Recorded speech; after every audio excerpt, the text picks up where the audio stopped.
Hello students, अस्सलाम वालेकुम। Welcome to famous skills. तो स्टूडेंट्स, आज हमारी माइक्रोसॉफ्ट एक्सेल की क्लास नंबर 3 है, लेक्चर नंबर 3 है। तो आज के इस लेक्चर में हम एक्सेल के फंक्शंस और फार्मूलाज के बारे में पढ़ने वाले हैं।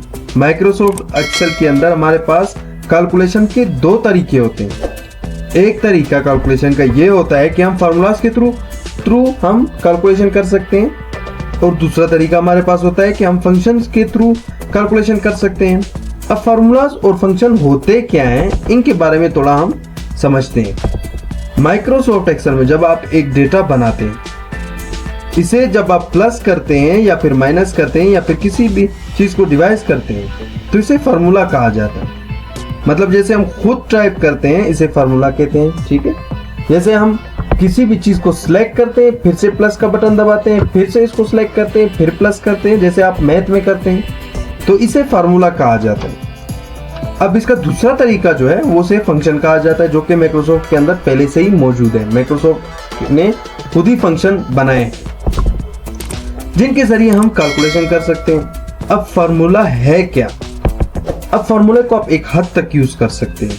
अगर आपके पास एक छोटा सा डेटा है तो उस पे आप फार्मूलाज का यूज कर सकते हैं। अगर आपके पास कोई बड़ा डेटा है, 200-300 लोगों का डेटा है, तो उस पे आप लोग फार्मूलाज नहीं लगा सकते। उसमें अगर आप फार्मूलाज लगाएंगे आपको बहुत सारा टाइम लग सकता है। तो इसी के लिए माइक्रोसॉफ्ट एक्सेल ने फंक्शंस दिए हैं कि आप फंक्शन को यूज करके कैलकुलेशन करें। जब हम किसी लार्ज डेटा पे कैलकुलेशन करते हैं तो इस पे हमें फार्मूलाज का नहीं, फंक्शंस का यूज करना चाहिए।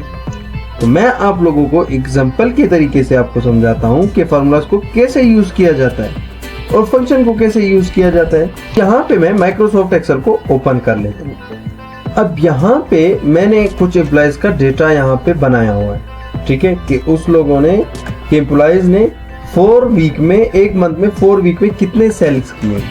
ठीक है, तो यहाँ पे मुझे प्लस करना है। ठीक है, वीक 1 में कितना मेरा सेल्स हुआ है, एंड वीक 2 में कितना हुआ है, वीक 3 में कितना हुआ है, एंड वीक 4 में कितना हुआ है।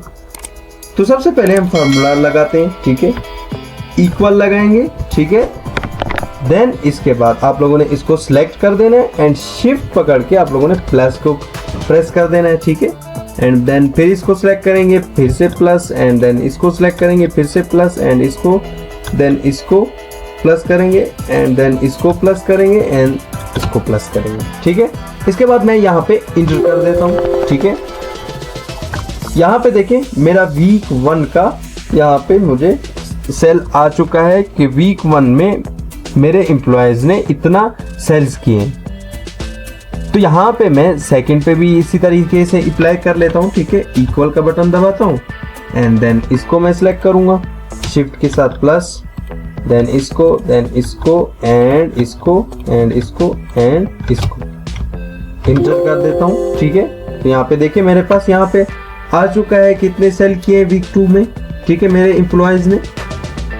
अब यहाँ पे अगर आप लोगों ने इक्वल बटन दबाया और यहाँ पे अगर आप लोगों ने इस तरीके से रेंज को सिलेक्ट किया, अब जब आप यहाँ पे इंटर करेंगे तो यहाँ पे देखो एरर आ चुका है।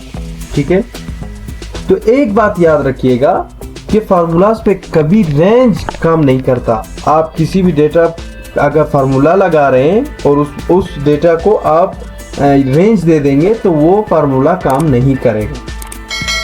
फार्मूला रेंज आपका ओनली फंक्शंस पे काम करता है। ठीक है, तो यहाँ पे मैं सबसे पहले डिलीट कर देता हूँ। अब यहाँ पे मैंने एक बड़ा डेटा यहाँ पे बनाया हुआ है। अब दूसरा मैं आपको फंक्शंस के बारे में भी समझाने वाला हूँ। ठीक है, मैं यहाँ पे इक्वल दबा देता हूँ एंड देन सम SUM लिखूंगा। तो यहाँ पे देखिए मेरे पास एक डायलॉग बॉक्स आ गया, यहाँ पे बहुत सारे फंक्शन आ चुके हैं। तो यहाँ पे सबसे पहला आ चुका है तो मैं टैब प्रेस कर देता हूँ। ठीक है, इसके बाद आपके सामने एक डायलॉग बॉक्स आ चुका है नंबर 1 एंड नंबर 2। ठीक है, यहाँ पे आप इसको सिलेक्ट करेंगे एंड देन फिर से इसको कोमा लगाएंगे। अब यहाँ पे कोमा क्यों लगाएंगे? ठीक है, कुछ लोग कहेंगे कि हम प्लस क्यों नहीं लगाएं। तो यहाँ पे सम का मतलब ही जमा करना है, सम का मतलब ही जमा करना है, क्योंकि माइक्रोसॉफ्ट एक्सेल ने सम को बता दिया है कि जो भी सम लिखे, ठीक है, आपने उसको जमा करना है। सम का मतलब है जमा करना, प्लस करना। तो यहाँ पे मुझे प्लस का आइकन लगाने की जरूरत नहीं है, मैं कोमा लगाता हूँ, ठीक है। एंड सेकंड पे मैं इसको सिलेक्ट करता हूँ एंड फिर से कोमा लगा देते हैं एंड इसको सिलेक्ट करते हैं एंड इसको एंड इसको एंड इसको। अब यहाँ पे मैं इंटर कर देता हूँ तो यहाँ पे देखिए मेरे पास आ चुका है, ठीक है यहाँ पे। अब इसका दूसरा तरीका क्या है जी, मैं इस सब को डिलीट कर देता हूँ, ठीक है, बैक स्पेस करके। अब यहाँ पे मैं रेंज डाल देता हूँ, ठीक है, यहाँ पे देखिए मैंने रेंज डाल दिया एंड इंटर कर दिया तो यहाँ पे देखिए ये रेंज पे ये काम कर रहा है, फंक्शन काम कर रहा है, लेकिन फार्मूला आपका कभी काम नहीं करेगा रेंज पे, ठीक है। एंड अब यहाँ पे मैं एक ही बार, अब बार बार तो मैं लगा नहीं सकता हूँ, ठीक है, तो यहाँ पे मैं इसको ड्रैग कर लेता हूँ, ठीक है जी। तो यहाँ पे मैं क्लिक कर देता हूँ तो देखो यहाँ पे इसने सही कैलकुलेशन किया है, ठीक है। एंड इसके बाद अब यहाँ पे टोटल पे आप देखें, अब मैं चाह रहा हूँ मैं इसको सिलेक्ट कर देता हूँ एंड देन सॉरी इनको सिलेक्ट करता हूँ, इनको मैं सिलेक्ट करके नीचे ले आता हूँ, ठीक है। अब यहाँ पे मैं चाह रहा हूँ कि असलम इमरान ने एक मंथ में कितना सेल किया है, तो मैं यहाँ पे सम प्रेस कर देता हूँ, ठीक है जी। एंड इसके बाद मैं फिर से इसको सिलेक्ट करके यहाँ पे रेंज दे देता हूँ एंड इंटर कर लेता हूँ तो देखो यहाँ पे इसने मुझे दे दिया है कि भाई असलम इमरान ने इतना सेल किया है एक मंथ में, ठीक है। अब आप सबका देखना चाहते हैं, ठीक है, अब सबका तो आप बार बार सम नहीं लगा सकते, तो फंक्शन का पावर क्या है, ठीक है। अब यहाँ पे एक तो यहाँ पे डबल क्लिक करेंगे तो यहाँ पे ये हो जाएगा और दूसरा, ठीक है, यहाँ पे मैं डबल क्लिक करता हूँ, ये थोड़ा नहीं हो रहा, ठीक है, रिकॉर्डिंग हो रही है इस वजह से शायद नहीं हो रहा हो, ठीक है, लेकिन आप लोग अगर करेंगे तो यहाँ पे हो जाएगा। अब यहाँ पे देखिए इन सब का मेरे पास यहाँ पे आ चुका है डेटा। तो जब आप किसी लार्ज डेटा पे काम कर रहे हैं तो ये फंक्शंस वहाँ पे बासानी काम कर जाता है।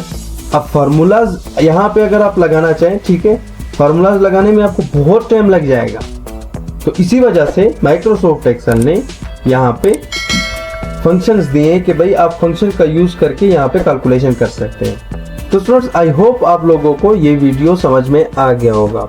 इसके अलावा मेरे पास बहुत सारे स्टूडेंट्स यहाँ पे मेरे पास पढ़ रहे हैं, ठीक है, मेरे वीडियोस ही देख के वो उस चीज़ का प्रैक्टिस करते हैं एंड मुझे वो मेल कर देते हैं, ठीक है, और एंड मैं उनको चेक कर देता हूँ एंड उनको जो चीज़ भी समझ में नहीं आता मैं उनको समझा देता हूँ, ठीक है, बासानी समझा देता हूँ उनको। अगर आप लोग में से भी किसी को कोई भी चीज़ समझ में नहीं आ रहा वो मुझे मेल कर सकता है, स्क्रीन पे मेरा जीमेल आपको शो हो रहा होगा।